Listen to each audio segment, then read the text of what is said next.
I love the movie, guys. Incredible, so good. I love when a movie is able to be funny for kids and still entertaining for adults, which I feel like you totally mastered. So shouts out. Thank you. I'm seeing all of these remakes happen right now, and I'm curious to know if there's like a certain layer of pressure that comes with being part of something that's already part of so many different childhoods at all.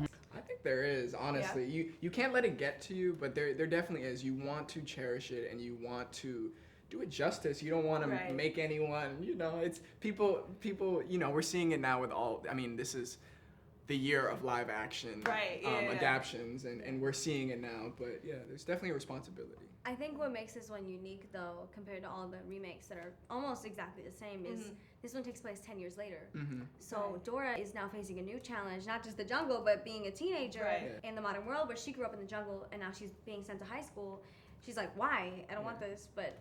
It's also an origin story. I mean, we're seeing the depths of Dora that we've never even gone before in the cartoon, which is really interesting. I think people will love it. Yeah, it's like Tomb Raider meets like Jumanji meets It's a worldwide icon, like Latina icon, so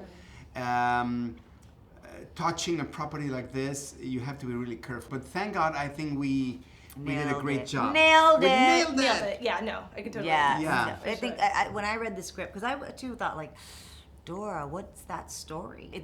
This script made it an origin story of why she is the way she is. You meet her parents, you see her family, you see Diego. I mean, all of it makes perfect sense. And you go, how did they not do this movie before? Obviously, a lot of parents would use Dora as a way to sort of like emphasize with their kids to maintain being bilingual. But I know even for me, like watching Dora growing up, if my mom would talk to me sometimes in Spanish, I would just reply in English. Just growing up in an English-speaking society. As Latinos, did you guys ever go through a phase of not really wanting to embrace fully speaking another language or like embrace your Latino side? It's definitely, there was never a moment where I did want to embrace it, but there's definitely many moments where you're just like, what is going on? Like, where do I belong? But you're both, and that's the beauty of being mixed, honestly.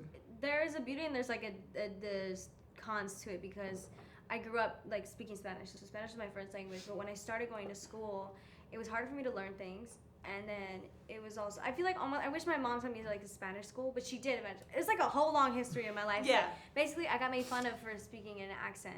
And so like I wanted to speak more English, but my mom got mad at me, so she sent me to Peru to go to school. I mean, that'll do it. Yeah. That'll do it. So now I do appreciate my culture, and I speak Spanish more now. And it's nice. I mean, but people who don't speak Spanish, the same. Like, that doesn't discredit you. You're still Latino. Right. And I think that if people fail to see that, like, the beauty in it is we're still all connected by blood.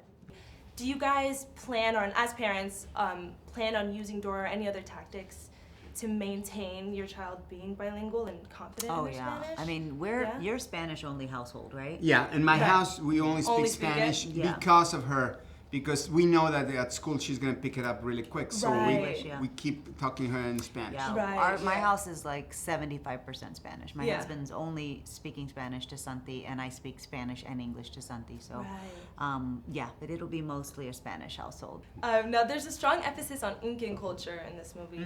Was there anything that you learned about their values or their ways of living that stuck with you at all?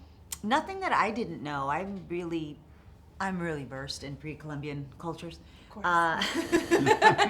Claro.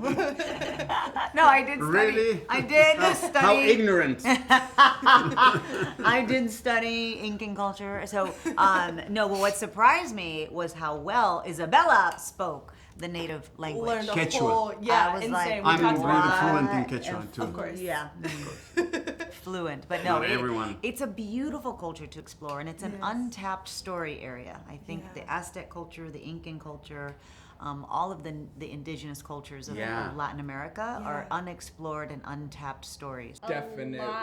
Yeah. I learned from you, like, there's no written language. It's what are the little signs? You learned a whole new language, right? Yeah. Wild. Quechua. So that's like the actually like the language that the Incas spoke, the natives to Peru, and it's really, really cool because they don't have a written language. They use quipus, which is like different like knots on ropes. And if you look it up on the internet, it looks like a big necklace, and it's like you just feel them, and then It's crazy. That's so crazy. And I just learning the language made me feel so much more connected to like my roots and we were all very impressed. That's incredibly impressive because there's no like that language isn't even connected to anything. I feel it's like it's dying for sure.